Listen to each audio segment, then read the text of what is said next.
Howdy do, squirrels! Chapter 9 is called New Year's C-A-L-L-S, Calls.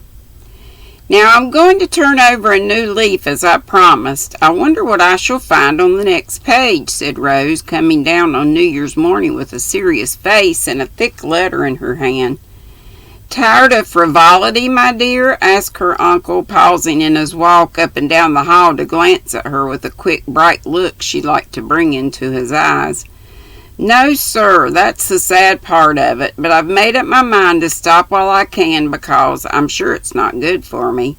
I've had some very sober thoughts lately, for since my Phoebe went away, I've had no heart for gaiety. So it's a good place to stop and make a fresh start, answered Rose, taking his arm and walking on with him. An excellent time. Now, how are you going to fill the aching void? He asked, well pleased.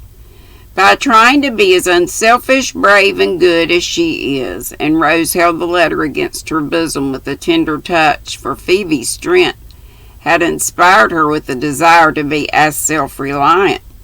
I'm going to set about living in earnest as she has, though I think it will be harder for me than for her, because she stands alone and has a career marked out for her. I'm nothing but a commonplace sort of girl with no end of relations to be consulted every time I wink, and a dreadful fortune hanging like a millstone round my neck to weigh me down if I try to fly. It's a hard case, Uncle, and I get low in my mind when I think about it, sighed Rose, oppressed with her blessings. Afflicted child, how can I relieve you? And there was amusement as well as sympathy in Dr. Alec's face as he patted the hand upon his arm. Please don't laugh, for I really am trying to be good. In the first place, help me to wean myself from foolish pleasures and show me how to occupy my thoughts and time, so I may not idle about and dream instead of doing great things. Good, we'll begin at once. Come to town with me this morning and see your houses. They're all ready, and Mrs. Gardner has half a dozen poor souls waiting to go in as soon as you give the word, answered the doctor promptly. Glad to get his girl back again, though not surprised she still looked with regretful eyes at the Vanity Fair, always so enticing when we are young. I'll give it today and make the new year a happy one to those poor souls at least. I'm so sorry that it's impossible for me to go with you, but you know I must help Aunt Flynn receive. We haven't been here for so long that she had to set her heart on having a grand time today, and I particularly want to please her because I've not been as amiable as I ought lately. I really couldn't forgive her for siding against Phoebe.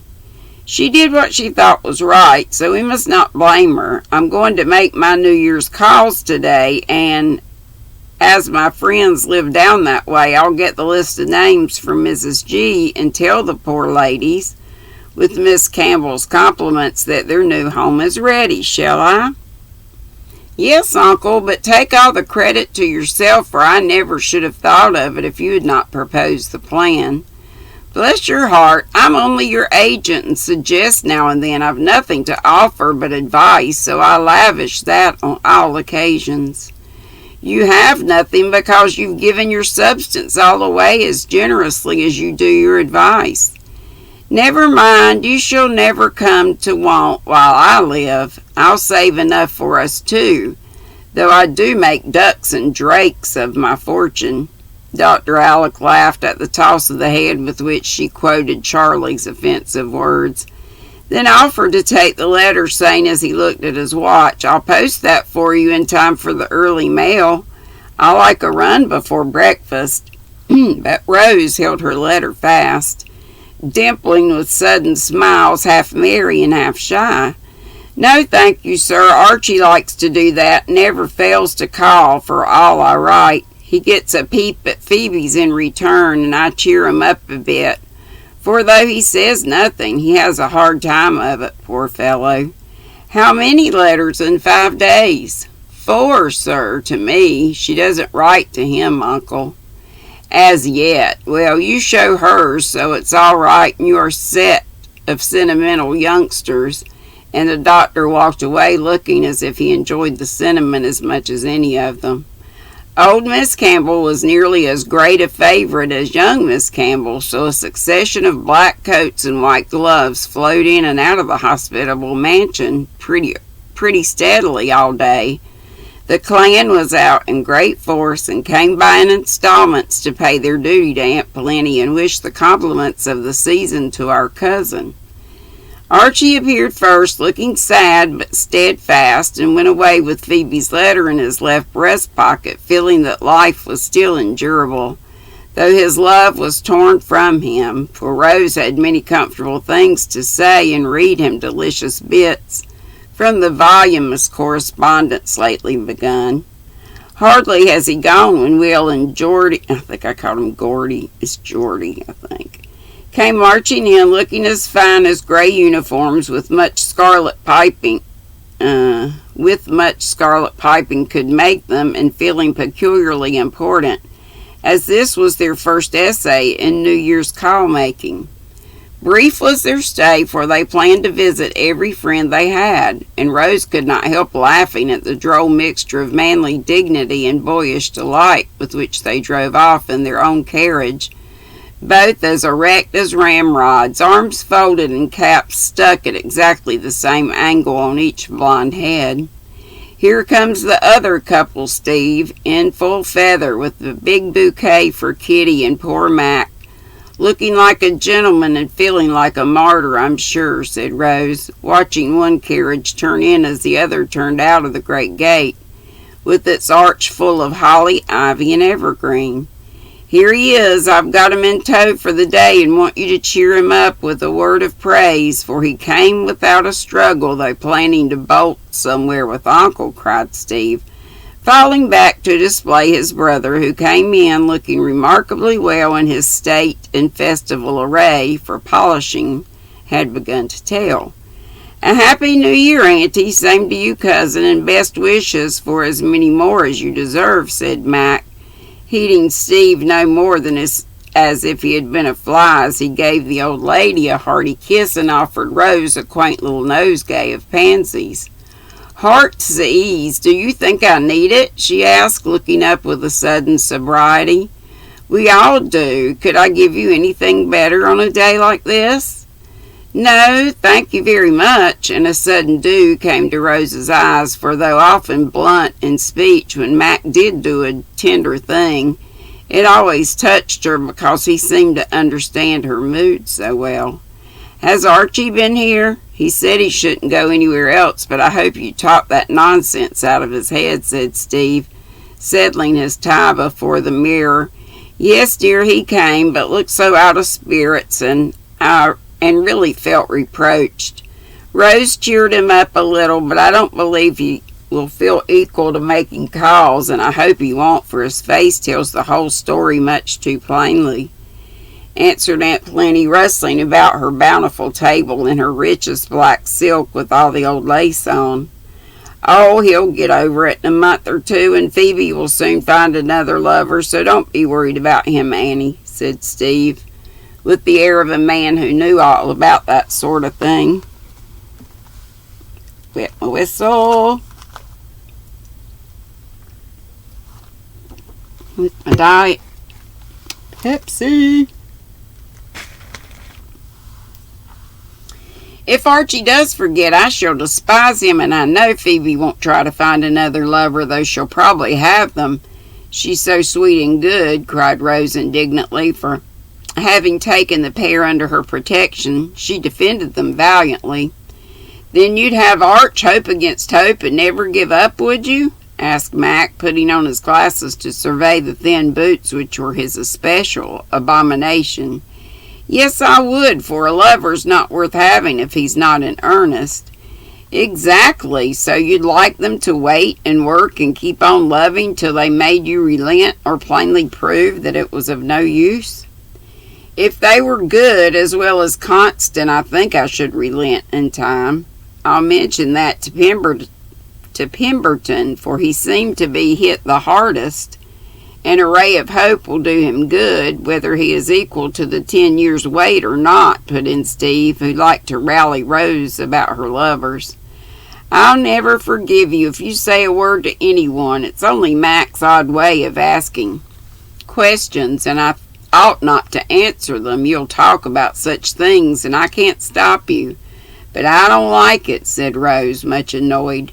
Poor little Penelope, she shall not be teased about her suitors, but left in peace till her Ulysses comes home, said Mac, sitting down to read the mottos sticking out of certain fanciful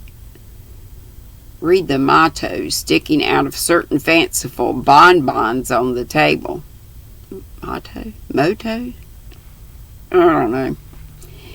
It is this fuss about Archie which has demoralized us all. Even the owl waked up and hasn't got over the excitement yet, you see. He's had no experience, poor fellow, so he doesn't know how to behave, observed Steve, regarding his bouquet with tender interest. That's true, and I ask for information because I may be in love myself some day, and all this will be useful, don't you see? You? In love? And Steve could not restrain a laugh at the idea of the bookworm a slave to the tender passion. Quite unruffled, Mac leaned his chin in both hands, regarding them with a meditative eye as he answered in his whimsical way, Why not? I intend to study love as well as medicine, for it's one of the most mysterious and remarkable diseases that afflict mankind, and the best way to understand is to have it. I may catch it some day, and then I should like to know how to treat and cure it. If you take it as badly as you did measles and whooping cough, it will go hard with you, old fellow, said Steve, much amused with the fancy. I want it to. No great experience comes or goes easily, and this is the greatest we can know, I believe, except death. Something in Mac's quiet tone and thoughtful eyes made Rose look at him in surprise, for she had never heard him speak in that way before. Steve also stared for an instant, equally amazed, then said below his breath with an air of mock anxiety, He's been catching something at the hospital, typhoid probably, and is beginning to wander. I'll take him quietly away before he gets any wilder. Come, old lunatic, we must be off. Don't be alarmed, I'm all right, and much obliged for your advice, for I fancy I shall be a desperate lover when my time comes, if ever it does. You don't think it impossible, do you? And Mac put the question so soberly there was a general smile. Certainly not. You'll be a regular Douglas, tender and true, answered Rose, wondering what queer question would come next. Thank you. The fact is, I've been with Archie so much in his trouble lately that I've gotten interested in this matter, and very naturally want to investigate the subject, as every rational man must, sooner or later, that's all. Now, Steve, I'm ready, and Mac got up as if the lesson was over. My dear, that boy is either a fool or a genius, and I'm sure I should be glad to know which, said Aunt Plenty, putting her bonbons to rights with a puzzled shake of her best cap. Time will show, but I incline to think he is not a fool by any means, answered the girl, putting a cluster of white roses out of her bosom to make room for the pansies, though they did not suit the blue gown half so well. Just then Aunt Jessie came in to help them receive, with Jamie to make himself generally useful, which he proceeded to do by hovering around the table like a fly about a honey pot, when not flattening his nose against the window panes to announce excitedly, Here's another man coming up the drive. Charlie arrived next in his most sunshiny humor, for anything social and festive was his delight. And when, in this mood, the prince was quite irresistible, he brought a pretty bracelet for Rose and was graciously allowed to put it on while she chid him gently for his extravagance. I'm only following your example, for you know nothing is too good for those we love, and giving away is the best one can do. Where was I? He retorted, quoting words of her own. I wish you would follow my example in some other things as well as you do in this, said Rose soberly, as Aunt Plenty called him to come and see if the punch was right. Must conform to the customs of society. Annie's heart would be broken if we did not drink her health in the good old-fashioned. But don't be alarmed. I've a strong head of my own, and that's lucky, for I shall need it before I get through, laughed Charlie, showing a long list as he turned away to gratify the old lady with all sorts of merry and affectionate compliments as the glasses touched. Rose did feel rather alarmed, for if he drank the health of all the owners of those names, she felt sure Charlie would need a very strong head indeed.